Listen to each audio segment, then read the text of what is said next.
you all for coming. It's absolutely fantastic to see this room sort of completely full to the gills. My name is Ioannou Centre. I'm the Cawkwell Fellow in Ancient History at University College. I'd like to welcome you all to the first George Cawkwell Memorial Lecture. George was an enormously important figure in classical Greek history, and he was also the Fellow in Ancient History at Univ from 1949 to his notional retirement in 1987. Of course, I say notional because he remained extremely deeply involved in both teaching and research for the next 3 decades of his life. I actually remember, even as in my own time as a graduate student at Oxford in the 2010s, he was still inviting contemporaries of mine to lunch in Univ to gently but firmly set them straight on Demosthenes and other matters of 4th century history. George retired the year that I was born, so it's probably not that surprising that I didn't get to know him. He was, to me, at least, a sort of remained a kind of mostly mythical figure, a sort of Oxonian-like Hergus, someone known to me through oral tradition and autopsy at research seminars. But someone I certainly did know very well was his successor and the first person to hold the Cawkwell Fellowship, and that was Lisa Callett, who very sadly and very unexpectedly passed away last month after a short illness. Lisa was an extremely fitting person to hold be the first person to hold a fellowship in honor of George. Like George, she was a formidable scholar of classical Greek history. She had tremendously exacting scholarly standards, but she was also very kind, wryly funny as a colleague, and someone who was tremendously supportive to any student who came within her orbit. So we miss her very deeply, and our thoughts are with her husband, Jack. So, the purpose of this lecture series is to honour George's memory by inviting a distinguished Greek historian to speak, and we could not have done better than to have Paul Cartledge as our first speaker. Paul is the Emeritus A.G. Leventis Professor of Greek Culture at Cambridge, but much more importantly for our purposes, he is a major figure in precisely the area of Greek history that George made his own. And he's also someone who, as I think he's going to tell us in a moment, got his sort of first break in academia thanks to the principled kindness of George. So I think we're all very much looking forward to your lecture. And the final thing I should say is this lecture is going to be recorded. So thank you, Paul.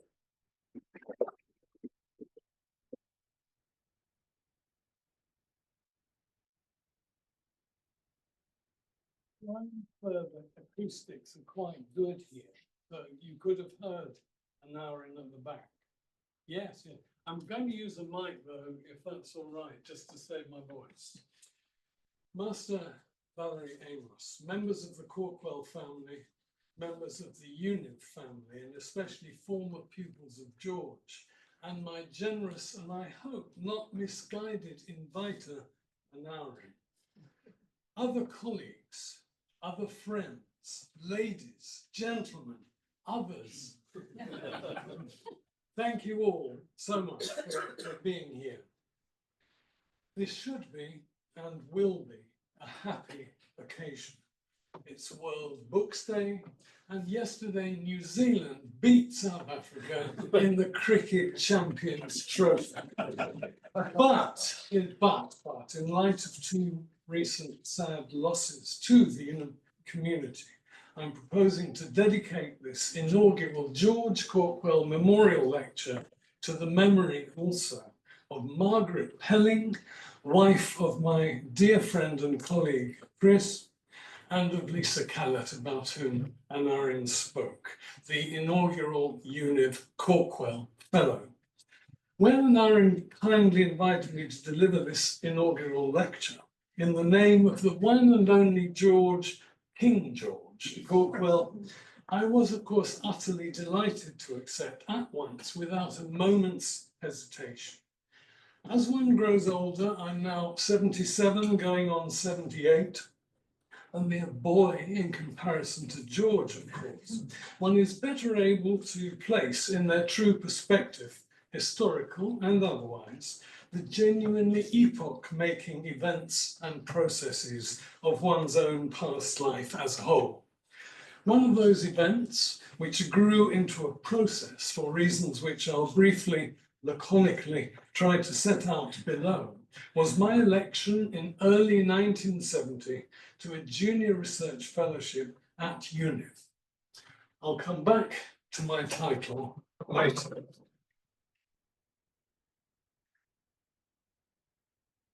First, I can't resist quoting George himself. Our whole world, he wrote, is in a muddle.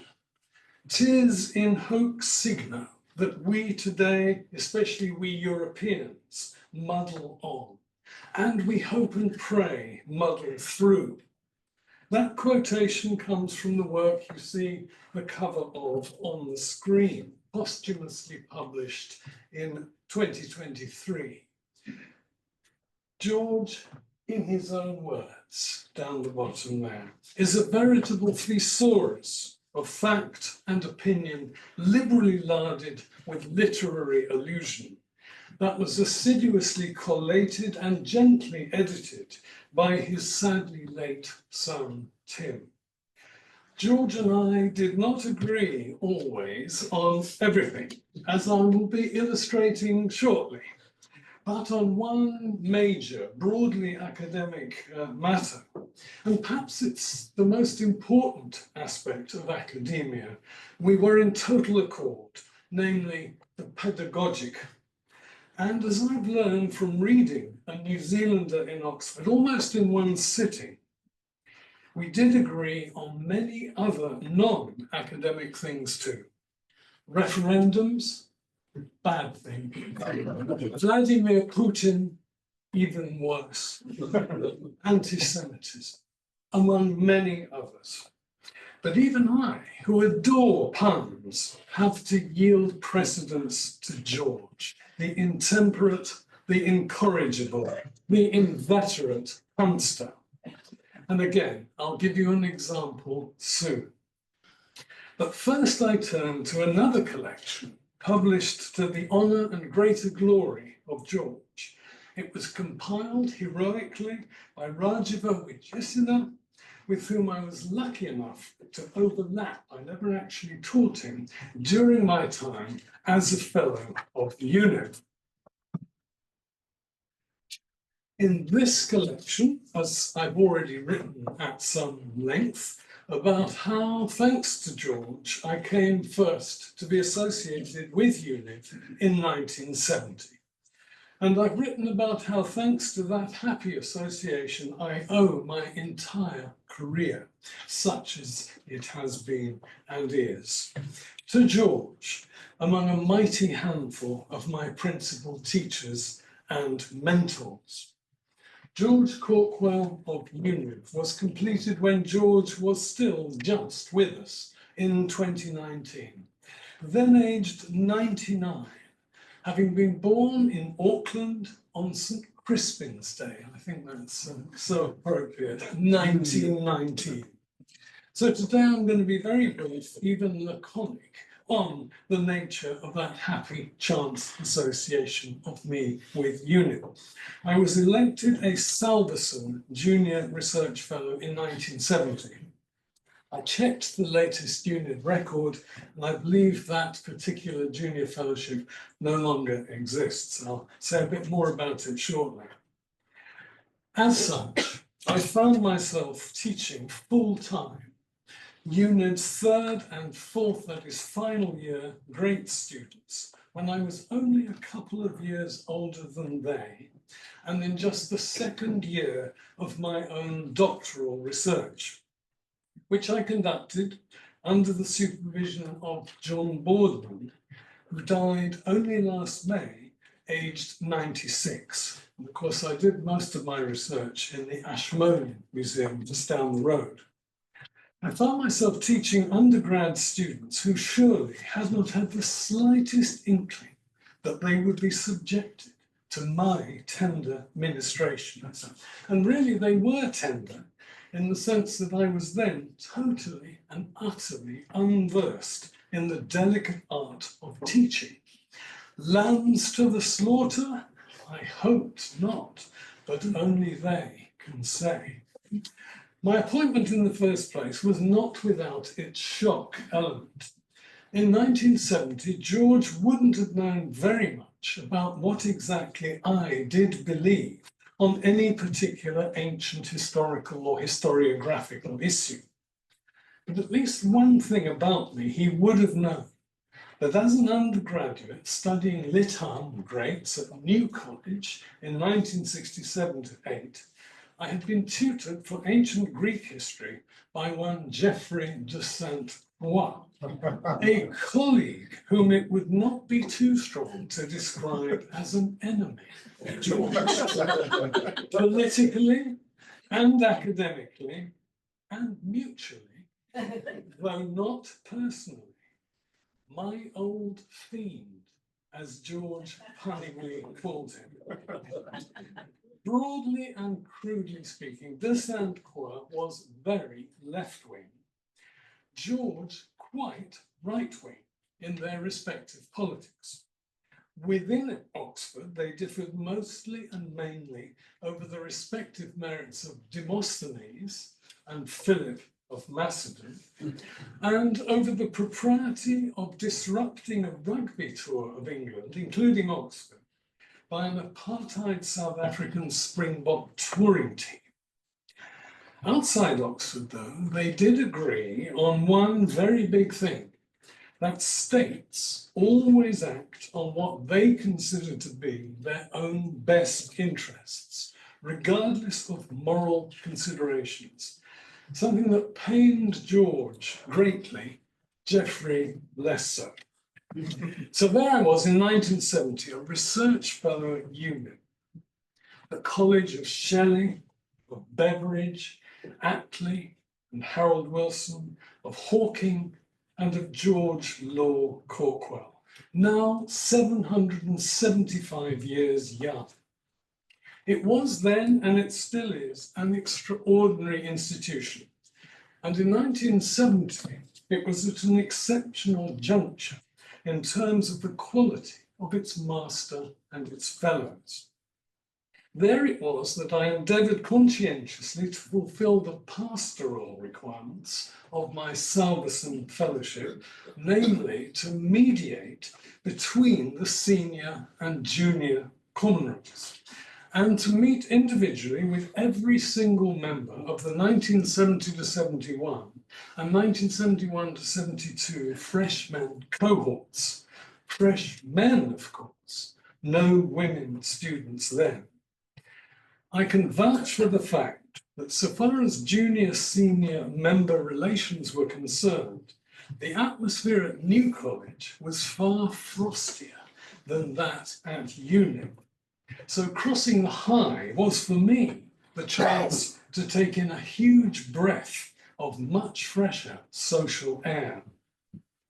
In my piece in the Rajiva collection, I've reported the memory of one of George's many pupils, also one of mine, to whom he showed great humanitarian kindness, besides what he conveyed in one-to-one tutorial encounters, to the extent of helping this student's convalescence after a nasty bout of unexpected appendicitis and peritonitis by insisting on his staying for a few days at home with him and his wonderful wife, Pat. George was nothing if not uxorious, to a fault if that, of course, is possible. I've also mentioned in my little piece the many quite extraordinary fellows that I was privileged to dine with and in other ways associate with over my 2 years. Honoris causa, I would mention and place above all others apart from George, Herbert Hart, jurist and legal philosopher, and another former New College greatsman. Discussion among the Univ Fellowship was always lively. One issue that I remember being exceptionally intensely discussed and argued over was the working of the 1967 UK Abortion Act. Herbert, together with jurisprudence professor Ronnie Dworkin and economics don David Soskis, took the lead on that one. And it was, of course, Herbert who had headed up the Hart Committee and been the lead author of its 1968 report on relations between what were rather quaintly labelled the university and the junior members, as if they weren't really part of the university. Well, I still keep up with a couple of my Univ tutees of 1970 to 72, and with an outlier from Keble. And I do my best to keep up with Univ itself as such, philanthropically and otherwise.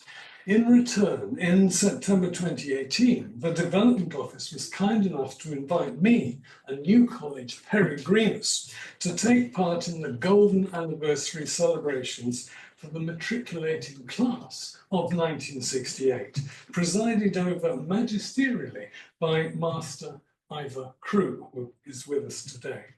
And I kept up at a distance from Cambridge with dear George.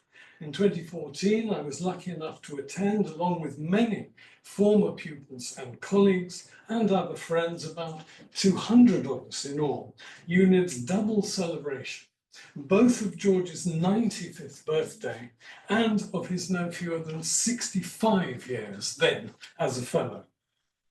Whatever were the thoughts and feelings of others, I was there mainly to thank him wholeheartedly for enabling my own career as a historian of ancient Greece and as a teacher of undergraduates. If I keep going for another 2 decades or so, I'll be within sight of emulating George, if only in length of tenure, never in length or quality of service. What then of George's views on ancient Sparta generally? And my subject today, which is Sparta's post-antique reception, and specifically its contemporary image. Well, before the posthumous near autobiographical work with which we started, George published 2 major monographs, one on Philip, of whom he was, I think, inordinately fond, one on Thucydides, of whom he was quite rightly fond, and 2 major article collections, one on the Greek wars as seen from the Persian viewpoint, the wars against the Greeks, though they failed from the Persian point of view. The other more multifarious, covering topics in Greek history between the 6th and the 4th centuries BCE. To be perfectly candid, George and I didn't always see eye to eye on all the more or less central, more or less esoteric issues of ancient Greek history, including on ancient Sparta. I'll give you just one example of our intellectual academic disagreements. We took radically opposed views of the causal influence and significance of a certain King Agesilaus II of Sparta, of his influence and his significance regarding not just Spartan, but also all ancient Greek, and so all European and even world history. I should add that there is a handout for those of you calcenteric enough to want to continue to think about what I'm talking about. Do please take one away afterwards. However, although George was not as I am not self-confessedly conservative in politics, Unusually, that did not make him, as it has sadly made all too many of the ancient city's latter-day apologists and imitators, uncritically pro-foreign. For as I said in 2005, when accepting the honorary citizenship of the modern community of Sparta, there was a dark side to their forebears' undoubted positive achievements. And that dark side was that the ancient Spartans chose to base not just their economy, politics, religion, and military strength, but their entire modus vivendi, what they called their cosmos, on the exploitation of a class, an underclass of enslaved Greek persons. Ignoring, or perhaps not being bothered by, that dark underbelly, today's Sparta fans, usually fanboys, adore the ancient city for its manly martial militarism and for its unashamed professions and exhibitions of masculine superiority. Actually, of course, the ancient historical reality was far more complex, far more shades of grey, as it were, than that simplistic ideology or idolatry would have it. But for today's lecture, it's not the historical actuality, but rather the ideology, the myth of Sparta, if you like, that I want us to concentrate on for the next half an hour or so, since it's that which I believe to be still so dangerous, so toxic in our real world of the 21st century, and never more so than in a world dominated by the likes of Putin, Xi, and by no means least, Trump.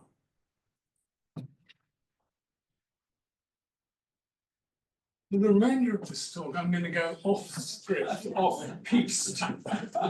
I'm going to speak extempore to a set of slides that I owe to two Greek, in one case half Laconian, colleagues and friends. That's Anastasia Christofilopoulou. She now works at the Museum of Fine Arts in Boston, but she was a curator at the Fitzwilliam Museum in Cambridge, and Dr. Daphne Martin, a former Mellon Fellow of my college in Cambridge, Clare, and currently lecturing at Harvard. Well, you've already seen that I'm beginning, if you like, with a lighter touch. And one of the things, if I were to give any talk about Sparta, no matter what the subject is, why should we care? Well, one reason is that Sparta has given us three English words. And the most obvious of the three, which we have here on the screen, a Spartan existence. Tough, self-denying, austere, probably military. Well, someone writing this copy, this is an ad for the Hyatt Regency hotel chain in the States, had obviously, there wasn't Wikipedia then, there wasn't, you couldn't just Google it. So I suspect whoever it was had actually studied ancient Greek history at some American university, picked up on the fact that the Spartans once lost a major, in fact, it was the most decisive defeat of their classical history altogether, which transformed their place in the world and then eventually transformed them internally as well as externally. And that's the Battle of Leuctra. Now, you can't read the small print, I'm told, but if you believe business travelers should live a Spartan existence, remember the Spartans were defeated at Leuctra in 371 BCE. And so business travelers are encouraged to believe that staying at the Hyatt will be un-Spartan and absolutely terrific for that reason. So that's the first of my three little English words. Second one is laconic, and this is always a bit of a surprise. What's the relationship between Spartans and laconic? Because another name for the ancient Spartans was Lacones, and they also called themselves Lacedaemonioi. They were multiply named for various different reasons. So the adjective of lacon, plural lacones, is laconikos. And so that's where English laconic. It means clipped military style utterance. And there are, of course, many of these. It's the sort of thing that people outside Sparta like to make up. And I'm just going to give you one illustration. It actually applies to Philip of Macedon, who sent a message to the Spartans. This is just about the time of the major battle in which sealed his conquest of mainland Greece over Athens and over Thebes. And he said, if you don't come over to my side, which they were refusing to do, I'm going to invade you.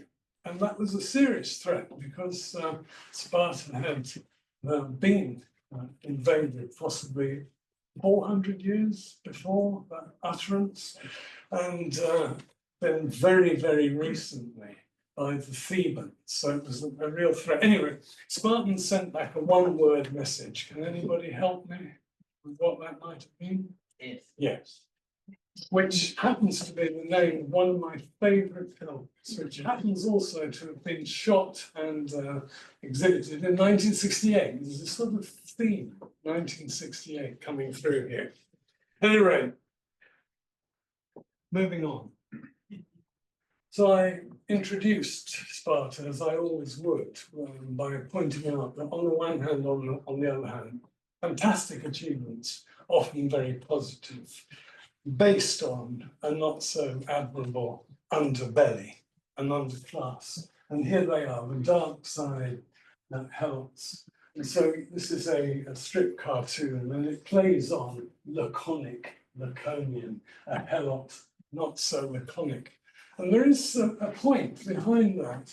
The Terpander mentioned there is a visiting poet who is supposed to have come to Sparta in the early 7th century BCE, in the 660s. But the point that's particularly, I think, relevant here is when the Thebans invaded the Spartans' territory in 370, 360, they wanted to get the Helots to sing songs against their masters. You can imagine that in private, an underclass, left very largely to their own devices on a day-to-day basis, living in villages in some cases quite a long way away, would have indeed developed a kind of oppositional, rather like slaves in the United States, their own sort of musical and linguistic discourse of opposition and resistance. They refused to do so. And this is an exception, I think, revealing an instance of indoctrination. Of course, the Helots were Greeks, unlike most enslaved persons in classical Greece who were non-Greeks. But nevertheless, that's, I think, quite a shocking, in a way, thing. And there's a lot more that's shocking about Spartan-Helot relations. I'm just going to give you one. Aristotle, in the 330s, 320s, was compiling with his students studies of what we sometimes translate as constitutions, politaion, but it can also mean ways of life, of, in his case, a very large number of Greek, and in one case, non-Greek cities. The non-Greek was Cartledge, the other 157 were Greek, one of which was Sparta, doesn't survive. The only one that survives is Athens, it's so typical. In this work, which Plutarch, several hundred years later, had total access to, Aristotle reported that Lycurgus, the supposed founding father, the Thomas Jefferson of Sparta, had instituted the practice whereby the Spartans annually declared war on the Helots. Well, the name Helots means captives. It presupposes war, conquest, captives. But why the Spartans maintained that title was to keep reminding the Helots that they were the enemy within. Plutarch was a kindly soul, and he couldn't believe that Lycurgus, in his vision of Lycurgus, could possibly have instituted such a horrendously brutal institution. Well, some of us are prepared to believe Aristotle rather than Plutarch, and some of us don't even believe in Lycurgus at all, but that's a separate issue. So the Helots were, I believe, constantly under the threat of being killed by a Spartan. Now, why declare war on them? For the same reason, if a British soldier in Afghanistan, God forbid, kills an Afghan, only in exceptional circumstance, verily, would that be counted as murder. It's homicide, but it's justified by a state of war.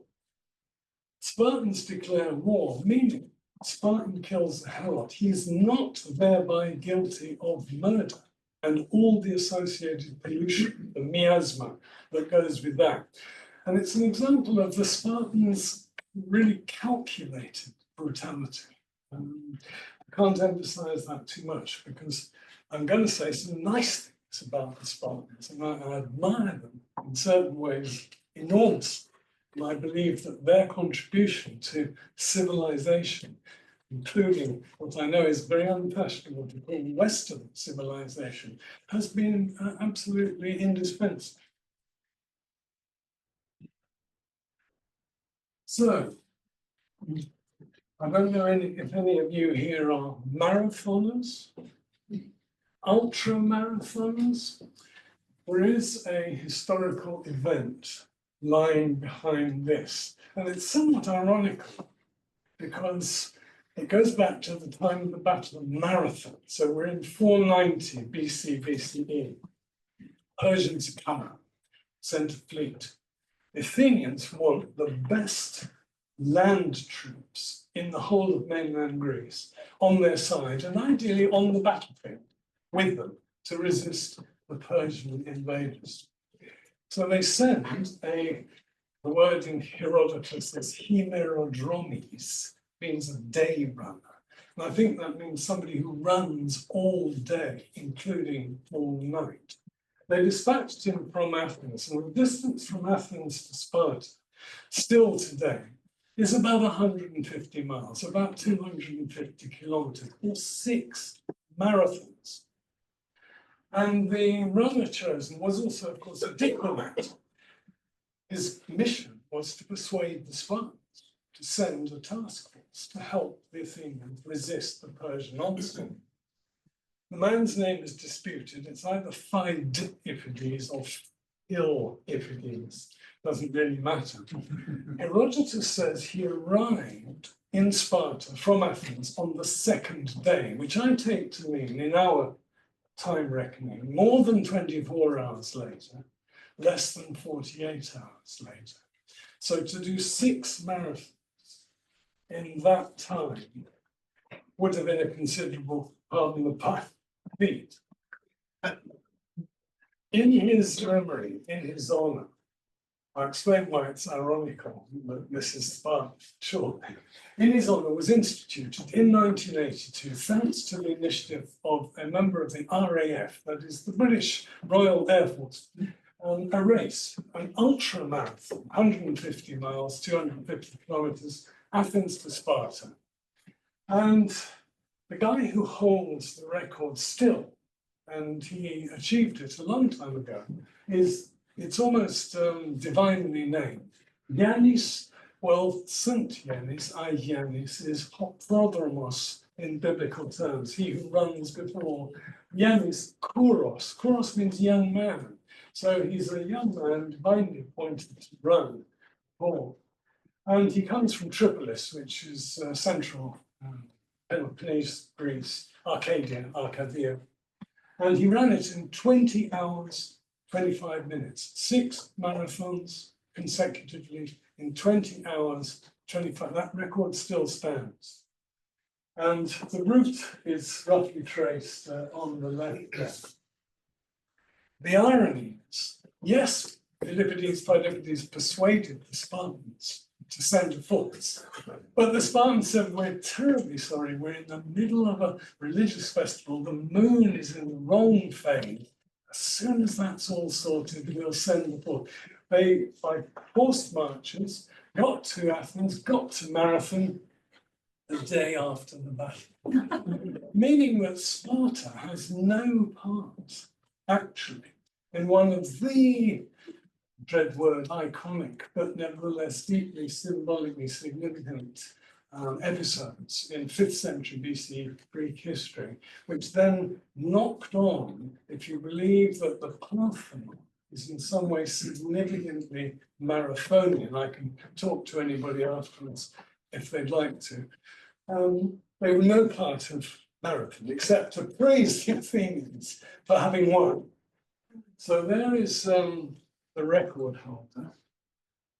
But here he happens to be a friend of mine. His Greek name is Konstantinos. So he comes out as Dean. He's all American, but he's also all Greek because both his parents are Greeks.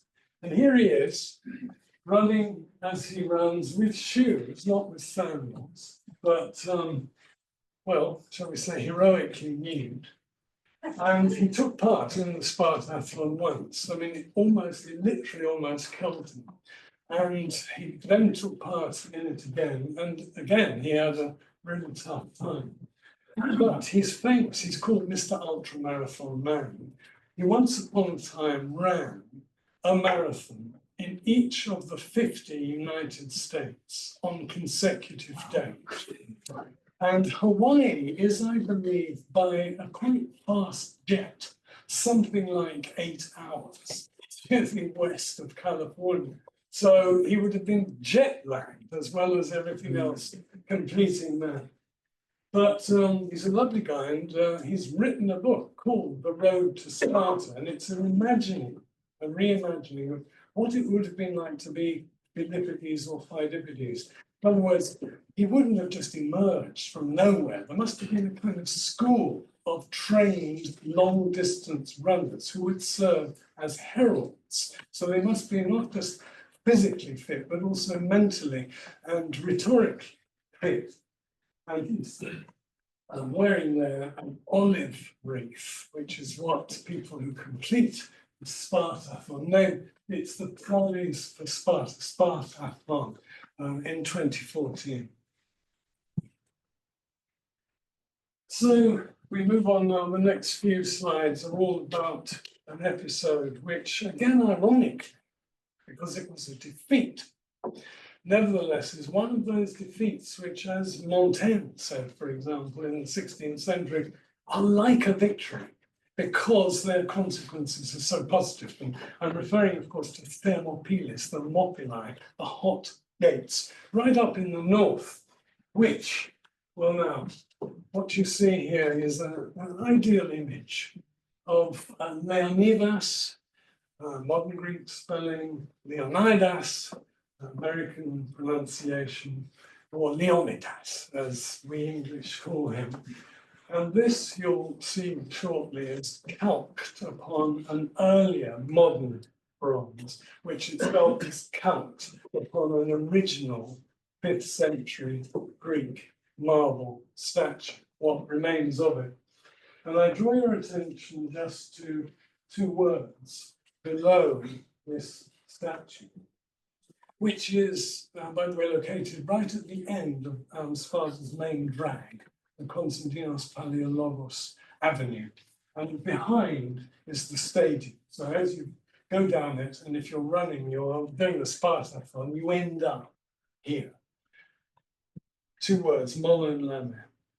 This is the original on which that bronze, by one remove, was based. And it's clearly a warrior helmet, cheek pieces, which are boards, you know, the really vital, feisty animal world, signifying the fury, controlled fury of a hoplite, heavy-armed infantryman, naked, so this is heroic.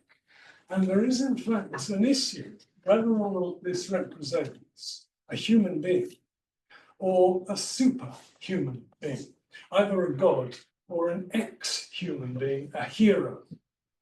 And since other bits of him were found, including a bit of his shield, and since it seems that there was another statue in close conjunction with it, when it was found at the foot of the Acropolis in Sparta in 1926 by the British School, it's not at all clear that this could possibly be thought to be a portrait statue, of any particular Spartan. In terms of date, it's probably a little too early to be a commemorative statue. Leonidas died at Thermopylae in 480 BC. But there is one feature of it, not obviously apparent. You've got to know your iconography. He doesn't have a moustache. He has a beard, you can see that. And this is again Plutarch. When the chief officials took office in Sparta, they issued 2 proclamations. This is every year, 5 epochs. One of them was, shave your moustaches. The other is, obey the laws. What on earth's going on? Shave your moustaches. Well, I think it's to be distinctive. Spartans were very interested in hair, facial head hair in general, because they let their head hair grow, whereas most adult male Greeks had their hair cut once they achieved maturity, aged 18 plus. Spartans did the opposite. They let their, if they were able, I always feel a bit sorry for bald Spartans, because the others allowed their hair to grow. And it was regarded as a sign of manliness and of terrifying martiality outside the helmet, of course. A hoplite helmet which actually would make the wearer pretty much deaf and very limited in vision. And so it's absolutely crucial you fight in formation. No question, but that's a hoplite helmet. I'm wearing another one on my lapel, given me by a former mayor of Sparta who lost the last mayoral election. So Thermopylae was a defeat in this sense, that Leonidas and his 300, especially picked force, men who already all were married and had a son, not just married, but married and had a son, 300 of them, plus 6,000 or 7,000 other allied Greeks in the alliance which the Spartans headed up with the Athenians to resist the second wave of Persian invasion after the Battle of Marathon.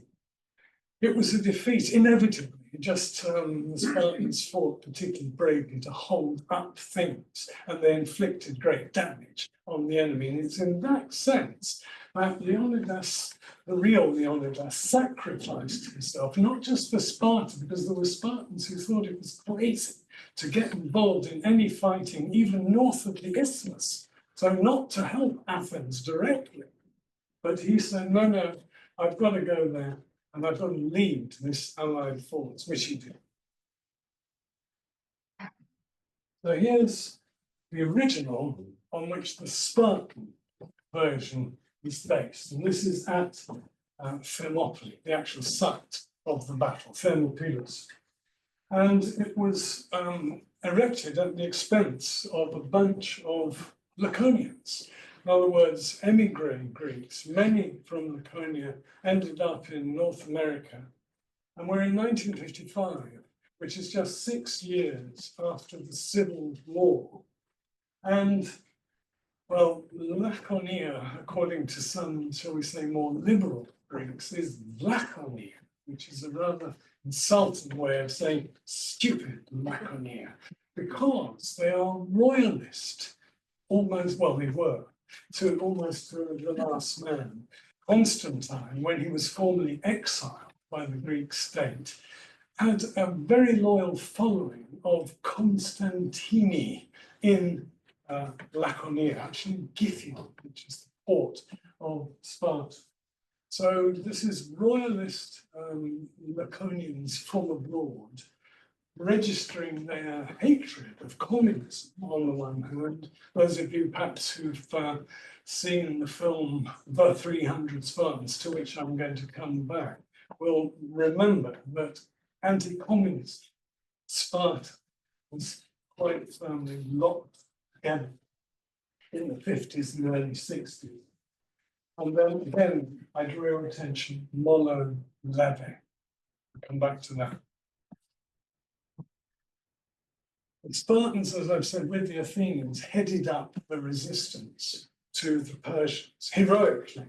But it was actually another battle. It wasn't Thermopylae. It was not solely either the naval victory, but it was the Battle of Plataea in central Greece, where the Spartans played an absolutely key role in finally winning the battle against the Persian invaders. Well, in order to celebrate their triumph, but also, of course, to celebrate themselves, they set up a victory monument in the place where, sadly, many victory monuments were set up, usually one Greek state against another Greek state. At least this has to be said for it that it's against non-Greeks. And it's called the serpent column because, as you can see, it's coiled up there and eventually ended in 3 snakes, of which one actually survived, the head. And on top of that was balanced a big golden cauldron. But it was nicked, and you can probably guess by whom, because it's in Constantinople. And it's taken there sometime in the early 4th century and set up in the Hippodrome. Well, the Spartans would have liked that. They were very keen on horse racing. And so this is the horse race called ancient Constantinople, originally Byzantium, now, of course, Istanbul. Now, I mentioned the 300 Spartans moving of 1962. It was an epic in the old sense. So you have cast of thousands actually filmed at the very given topographical change, the actual site of the battles about which the film was. And it focused, of course, on Thermopylae, that engagement. Well, some years later, 40 years or so later, in a completely different technological world, we were treated to a blue screen. In other words, every scene was filmed in a studio or manufactured by CGI, computer-generated imagery, with one exception. And those of you who've had the misfortune to see this film will remember a horse galloping. Very difficult to film a horse galloping in a studio. So otherwise it's all completely artificial. But I put it on here not for its technological, really superb in a way, but for the reaction to it. On the one side and on the other side. So I'll start with the negative. Both the government spokesman of the president of Iran, Ahmadinejad, then, his spokesman spoke out against this film on the grounds that it represented their ancestors, of course, pagan ancestors, nothing to do with Islam, Persians, as animals, less than human, disgusting, which actually in a way was paying back some ancient Greeks by the way some of them thought of non-Greek, not in a very positive way always. Anyway, another Iranian cultural body complained to UNESCO, the United Nations Cultural Organization, about this travesty. Actually, it didn't do what these complaints were meant to do, which was to get the film shut down in the West. It was shut down, and of course, it's always been shut down in Iran, but it's apparently available by various surreptitious means. That's another issue. And so the ideology of this was very appealing to certain Americans, and in particular young men of a martial disposition, and in particular, I'll come on to them later, to one branch of the US military. Now, when I first went to Sparta as a graduate student, 1970, same year I went to Univ, as it happens, I was walking around the Acropolis, under the Acropolis there, and I had a motorbike, a Harley Davidson, 650cc pitched up, shaven head. And we got chatting, and it turned out he was a refugee, in effect, from the US Marines, the toughest branch of the United States forces. I'll come back to that. This is the sequel to 300. And the reason that there was a sequel was the first one was so successful. Box office, absolutely fantastic. So they made this ghastly 300 rise of an empire. Those of you who know a little bit about ancient Greek history, it has Themistocles having sex with Artemisia. Anyway, ultimately, it's great. She was fighting on the Persian side. It has horses. Again, obviously the director likes horses, but these are galloping in CGI over the decks of triremes, which are warships, very narrow, very fragile. Horses galloping over trireme. Anyway, don't go there. So this is what I did more want to show you. I received in the old days, this is before I think internet access was normal. I was sent an actual typed letter from a branch of the US Marines in New York State. And they said to me, we so loved, obviously 300, and your book on Thermopylae, which shamelessly my publishers cashed in on 300. I sold 20,000 copies in hardback of a book on Thermopylae. Anyway, what they wanted was 9 signed copies for me to solemnly, I don't know what I put in, but maybe it's just a signature. And I had to pack them up, send them all off to this base in New York State. Well, I am told that there is a discipline, kind of drill, which the US Marines practice. I mean, obviously it's hell on earth, as it were. And they call it Spartan discipline. It is a Spartan drill. And so here you have General Petraeus, who is supporting the special forces. He was, of course, in Iraq, General Petraeus. US Army retired, endorsing this American Spartan, a promise, the mission, and the betrayal of Special Forces Major Jim Gant. So Sparta, my point is, very much intricately involved. Ancient Sparta, modern American militarism.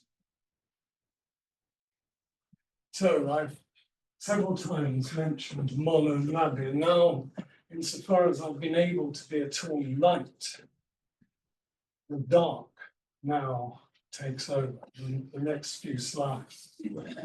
Whether or not Xerxes, through a Greek interpreter or a bilingual member of his court, did actually ever send the message to Leonidas at Thermopylae saying, surrender, I put down your arms. Whether or not Leonidas classically, laconically, in 2 words, ever did actually reply, what Plutarch and other ancient sources says he did, is a separate historical question, but it's absolutely apposite because it captures the spirit, the nature of the way in which Sparta interacted in military situations. And what he allegedly sent back, 2-word message, Molo, which is a funny sort of article, Labe, which is an aorist imperative. Now, what probably most people don't realize, it's a very derogatory, familiar, second person singular, not sire, please come and take our arms, but bloody well come and get them, you FFF. So that's the alleged historical background of a world which, in some ways, it gets better, in many other ways, it gets worse. But now you know why my title is Tarnished Dawn. Because Chrysiavgi, which is the Greek for Golden Dawn, a fascist, a neo-fascist party founded by a Laconian, a man of Laconian origin, used to, this happens to be as recent as 2015, only 10 years ago, meet at Thermopylae and hold nighttime rallies on a Nuremberg style basis. And so, Golden Dawn, happily, that party is no more. It lost support significantly by conducting, shall we say, unfortunate murders. But I'm not only interested in what they did, but in what they claim to be standing for. And this is where the Americans, who cite Mollo and Labe as their slogan, and Europeans, who are masculinist, white, very often supremacist, very often anti-feminist, and in all sorts of other ways, exceptionally right-wing. They have in common this notion that there's this terrible deep state somewhere out there that's trying to come and get them. And if you're American and you believe that you should wear guns wherever you wish to wear them, including in a supermarket, mall, then you arrow in on the Second Amendment of the US Constitution, which talks about the raising of a militia and the right to bear arms. So the ideology is the state is, as it were, Persian, wanting to get hold of your weapons and deprive you of your arms. So you're like the Spartans, going to fight to the death to resist. Now that, if you like, is the nicest sort of version of it, because, well, let's come on to this.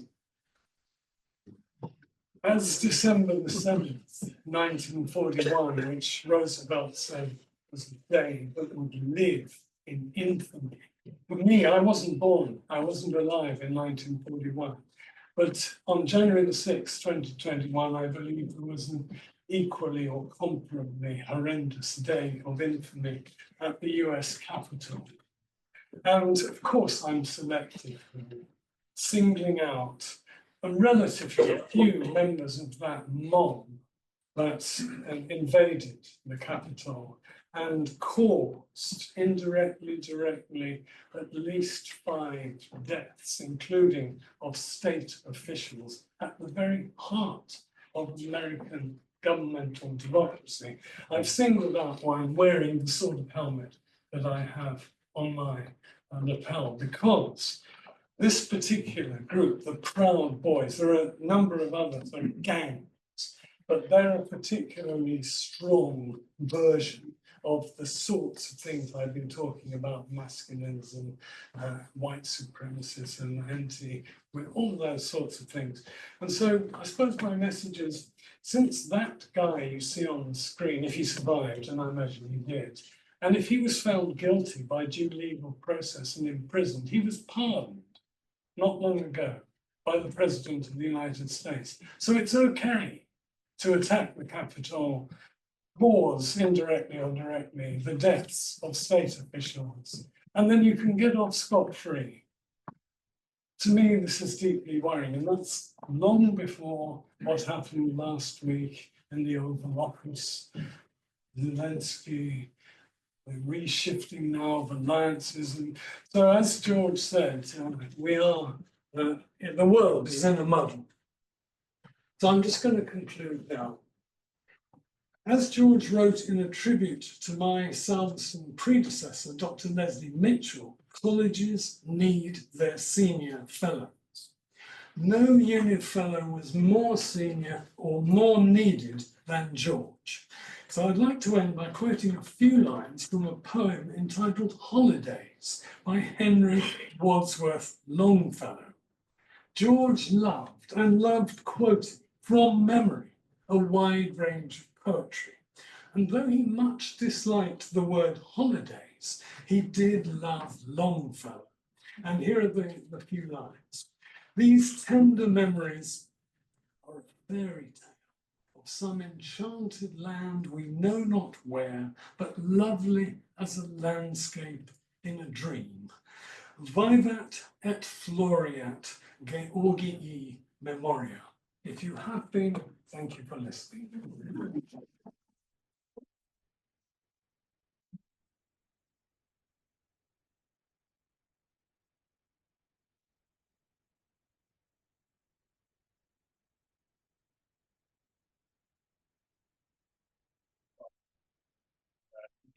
remarkable talk, just a remarkable exploration of these strange and unexpected routes by which a world 2,500 years hence finds its way into our daily lives and sort of builds out the intellectual furniture that we all live with. We've got time for a few questions. If anyone would like to ask Professor Cartledge, put your hands up. By no means obligatory. And I will be around afterwards, of course, here and in Univ.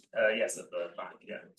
So the far right is appropriating Sparta, clearly. Is there a correct response to this that we as academics should have?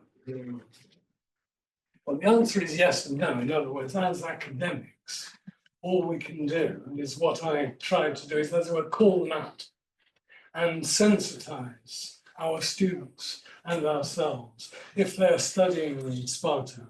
It's not straightforward. And as Benedetto Croce, Italian philosopher, said, all history is contemporary history, by which he meant, here am I talking to you about the ancient past, but if you didn't have anything in common with me, and if what I said meant nothing to you in terms of our contemporary experience, then it wouldn't be worth much. So in that sense, all history has a very powerful present contemporary significance.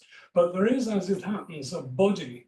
It's based at an American university and it publishes a website. Some of you may have used it, and they call their website Pharos, meaning lighthouse, beacon, as in the Pharos, the wonder of the ancient world in Alexandria. And they collect all instances where modern, not just in America, but political groups engage in actions, or online now, of course, there's a lot of action that can be engaged in by words on the internet, to collect them to just, as it were, make people aware, especially students really, of the sensitivities of studying what may seem a deeply remote and unfamiliar, which of course it really was, ancient society in its present and future, the implications. Any other questions? Yeah, I think well, this is exactly a question. My favourite quote from George's writing was in an article he wrote, I think criticising Demosthenes' attitude to, you know, the Greeks should go and attack the Macedonians on their home turf. And the phrase that sticks in my mind is the dismissive phrase, an away match against the Macedonian cavalry.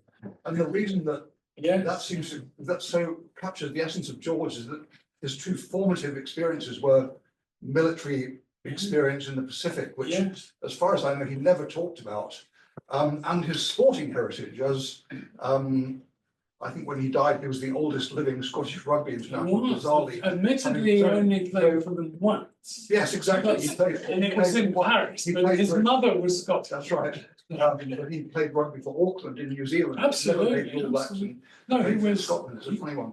I said that he might have been uxorious to a fault. I don't actually think he was, because Pat was so absolutely lovely. But I'm uxorious myself, so I entirely empathise with that. But George was exceptionally, and I think unduly, self-deprecatory about his sporting prowess. He was much more interested in talking about his drinking prowess. But if you read that, a New Zealander in Oxford, he does talk about sports, because the second half of the book is a series of letters to a lady who, of course, became a widow of one of his former students. And he called him, and it always strikes me as weird, Gorgo, which in Greek means Gorgon, and is the name of a female Spartan princess. But anyway, he called him Gorgo, and he called himself all sorts of things, corkers and